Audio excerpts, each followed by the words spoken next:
ইউরোপের প্রথম দেশ হিসেবে 15 বছরের কম বয়সীদের জন্য সামাজিক যোগাযোগ মাধ্যম ব্যবহারে নিষেধাজ্ঞা দিয়ে আইন পাশ করেছে ফ্রান্স।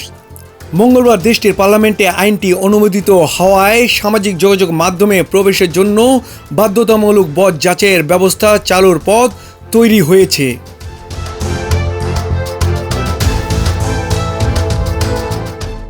কিছু বামপন্থী আইন প্রণেতার আপত্তি সত্ত্বেও ফ্রান্সের জাতীয় পরিষদ ও সিনেট উভয় কক্ষেই বিলটি পাশ হয়। ফরাসি প্রেসিডেন্ট ইমানুয়েল ম্যাক্রো এ উদ্যোগকে স্বাগত জানিয়েছেন। আইনটি 2 ধাপে কার্যকর করা হবে।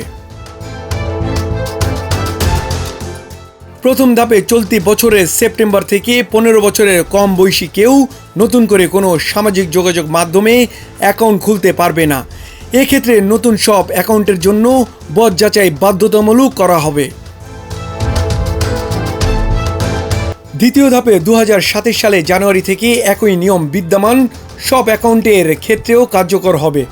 অর্থাৎ ফ্রান্সের সামাজিক যোগাযোগ মাধ্যম ব্যবহার করতে হলে প্রত্যেক ব্যবহারকারীকে প্রমাণ করতে হবে যে তার বয়স কমপক্ষে 15 বছর।